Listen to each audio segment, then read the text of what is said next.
ये उन बच्चों के लिए जो एक साल में मुझे इस कंपटीशन को निकालना है और हलाल में निकालना है। वहां फिर बाइस नहीं होना चाहिए, वहां फिर नेगेटिविटी नहीं आनी चाहिए कि सर एक ऐसे थोड़ी होता है, एक साल में होगा, एक साल में। एक बार जुड़िए आप, ईमानदारी के साथ जुड़िए।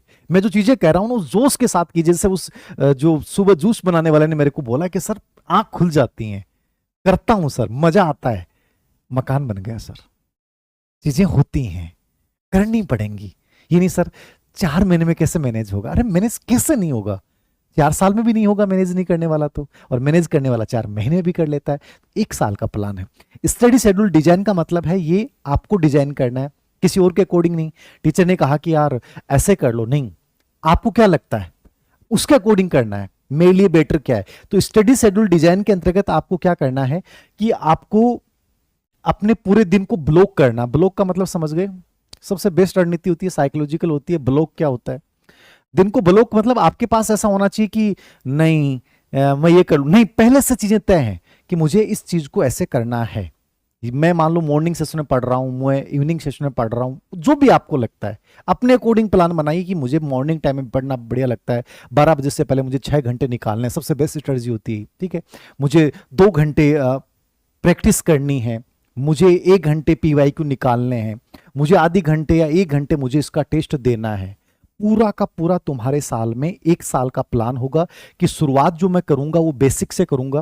पहला 1 और 2 महीने मुझे सिलेबस की समझ बनाते हुए राजस्थान बोर्ड एनसीईआरटी, सब टीचर अलग बोलेंगे कि एनसीईआरटी पढ़ लो, कोई भी किताब पर्याप्त नहीं होती है, हर किताब अच्छी होती है, उस किताब को बेहतरीन बनाना पड़ता है स्टडी शेड्यूल से, उसमें नई चीजें ऐड ऑन करनी पड़ती हैं। तो ये चीज दिमाग में रखिए। तो स्टडी शेड्यूल ऐसा होगा 1 से 2 महीने में आप बेसिकली कंप्लीटली तैयार कर लोगे, बहुत आराम से चीजों को पढ़ोगे। ठीक है, 2 से 5 महीने के बीच में आप चीजों को स्ट्रांगली कॉन्सेप्ट आधारित पढ़ना शुरू कर दोगे। ठीक है, 5 से 7 महीने में आपका दूसरा या तीसरा रिवीजन आ जाएगा, और 8 से 10 महीने के अंतर्गत आप कंप्लीट टॉपिक के आगे, आप पूरे टॉपिक के आगे अंडरलाइन कर चुके होंगे कि इसका रेड पार्ट है, ये इसका ग्रीन पार्ट है, यहां से ये प्रश्न इस 2 साल में ये प्रश्न आ गए हैं। मतलब आपको पूरा का पूरा टॉपिक कंप्लीट आपके डिजाइन के अकॉर्डिंग, मतलब 12 महीने का ऐसा प्लान बनाइए कि जहां खाली स्पेस बचे ही नहीं,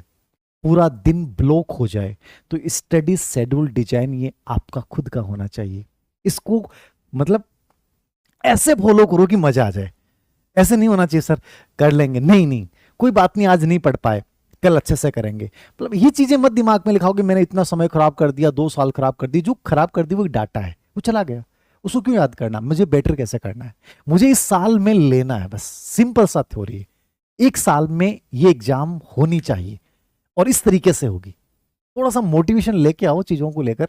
तो मैं उस जूस वाले की बात से इतना मोटिवेटेड हूं, मुझे लगा यार कोई इंसान ऐसे कैसे कि मेरा सपना घर बनाना जयपुर में, तो मैं करूंगा, और कर लिया मैंने। एक हम सोचते रहते हैं करना तो है सर, प्लीज आप बता दो ना, आप बता दो, ऐसे थोड़ी होता है, चीजें करनी पड़ेंगी।